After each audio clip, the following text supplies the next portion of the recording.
boas-vindas a todos vocês que estão acompanhando o Encontro com a Palavra. Hoje iniciaremos o estudo do livro de Hebreus, o qual chamo de a misteriosa obra-prima. Ouça com atenção como esta obra-prima se inicia. Há muito tempo Deus falou muitas vezes e de várias maneiras aos nossos antepassados por meio dos profetas, mas nesses últimos dias falou-nos por meio de seu Filho, a quem constituiu herdeiro de todas as coisas e por meio de quem fez o universo.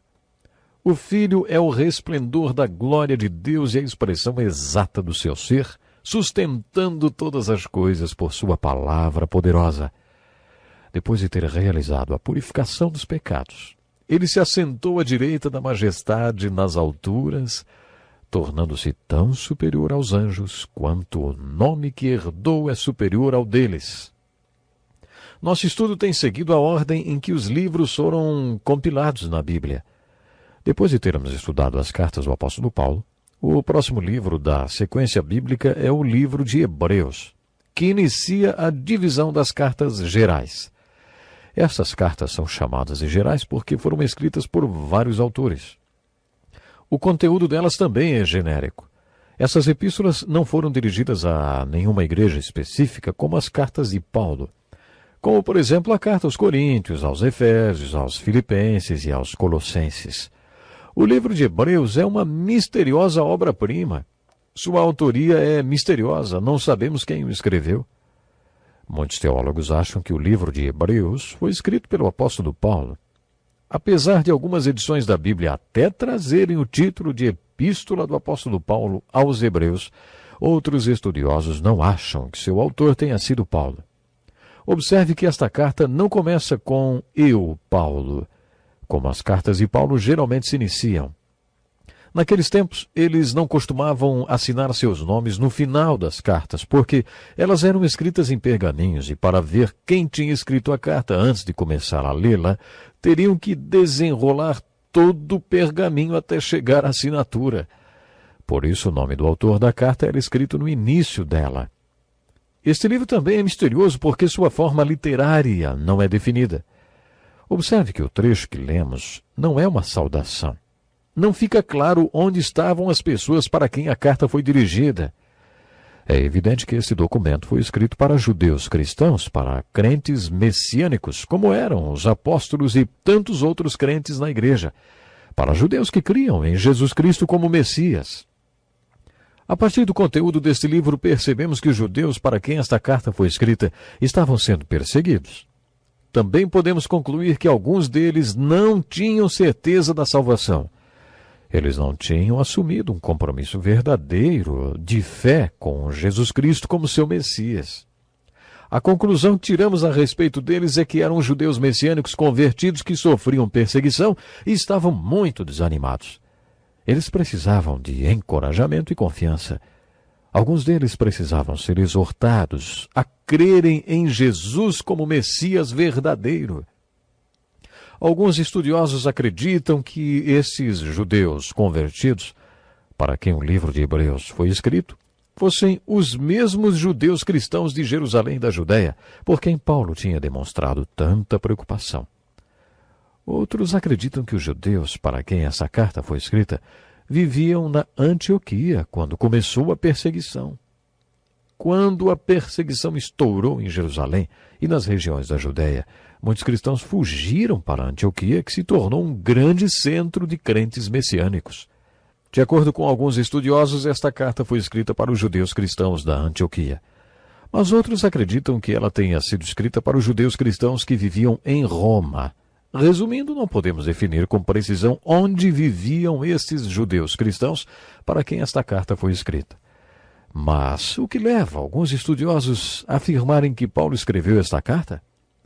Paulo escrevia suas cartas como um rabino convertido, demonstrando o domínio completo da língua hebraica. Cerca de 200 anos antes de Cristo, todos os livros em hebraico do Velho Testamento foram traduzidos para o grego. Esta tradução é conhecida como a Septuaginta. Isso quer dizer que nos dias de Paulo, todos os livros do Velho Testamento eram encontrados em hebraico e também em grego, Quando Paulo citava o Velho Testamento em suas cartas, o que era muito frequente, ele o fazia direto do hebraico. Este fato já é argumentação suficiente para que muitos estudiosos afirmem que quem quer que tenha escrito o livro de Hebreus era grego ou um judeu fortemente influenciado pela cultura helenística grega.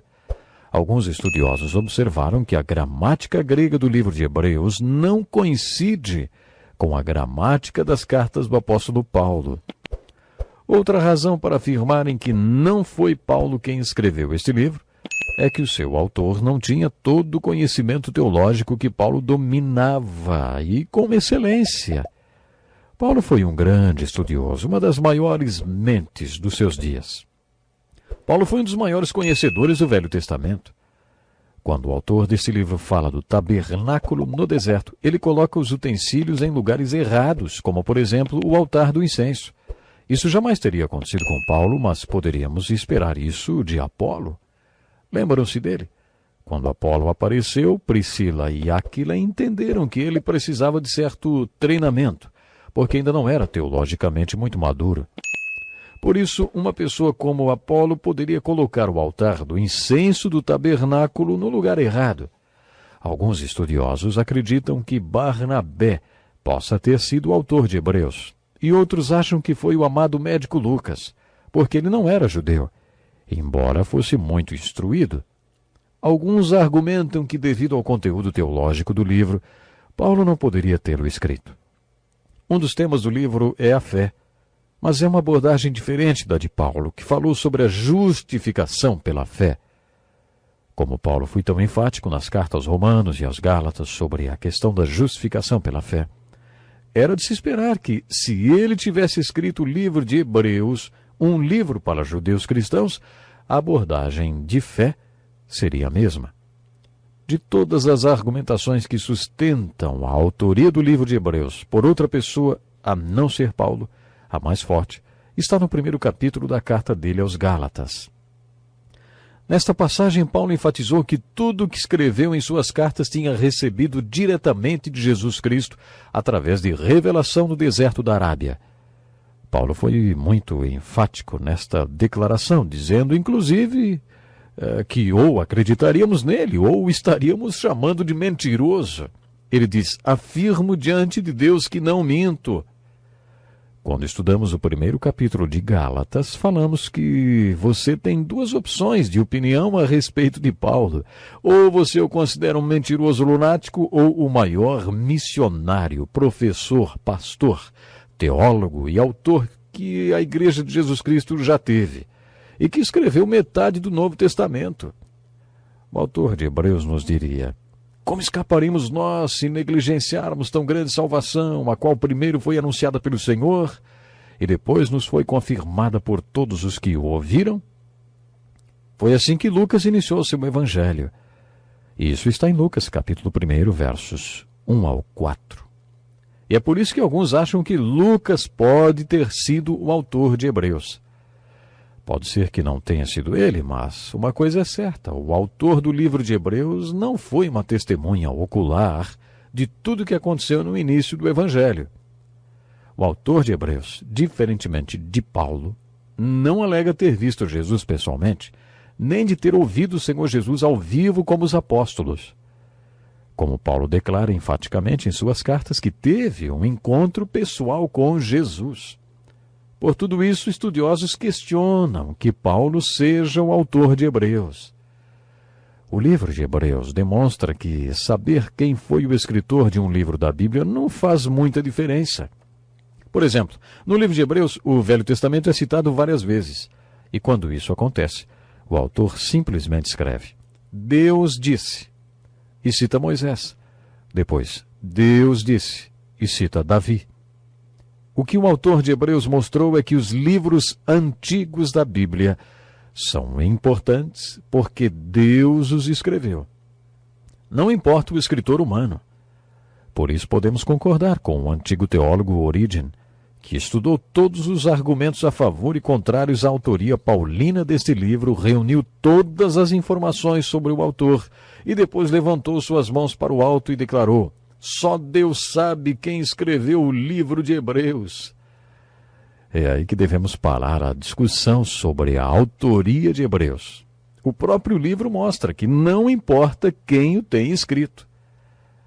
O importante é saber o que o livro diz, o significado do que ele diz e o que o seu conteúdo significa para mim e para você. O mais importante sobre o livro de Hebreus é a verdade que ele ensina e a aplicação que podemos fazer em nossas vidas. Voltamos para onde começamos. O livro de Hebreus é uma obra-prima, misteriosa por causa de todos esses motivos que acabei de mencionar. Mas, quando estudamos o seu conteúdo, descobrimos por que ele é uma obra-prima. De certa forma, o livro de Hebreus é semelhante ao de Romanos, porque os dois possuem uma única argumentação do começo ao fim. O livro de Romanos desenvolve uma argumentação fascinante sobre a justificação por meio da fé. É um tratado teológico. O livro de Hebreus também é um tratado teológico, mas sobre Jesus Cristo. Já vimos que o Evangelho de João no Novo Testamento enfatiza Jesus Cristo. Podemos dizer que João nos apresenta Jesus Cristo do ponto de vista evangelístico. Quando lemos o Evangelho de João, refletimos sobre as perguntas. Quem é Jesus? O que é fé? O que é vida? Cada um dos capítulos do Evangelho de João fala sobre Jesus. Ele diz quem é Jesus, querendo que você creia em tudo o que ele diz, porque se fizer isso você será salvo e terá vida eterna. É por isso que João apresenta Jesus Cristo do ponto de vista evangelístico. A carta de Paulo aos Colossenses é outro livro cujo tema central é Jesus Cristo. A diferença é que Paulo apresenta Jesus do ponto de vista devocional.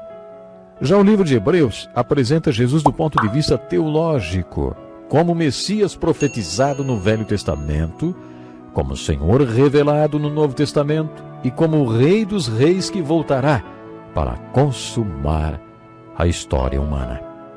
Cada um dos livros da Bíblia faz uma abordagem diferente, mas todos apontam para Jesus Cristo. Hoje vamos ficar por aqui. Não perca o próximo programa.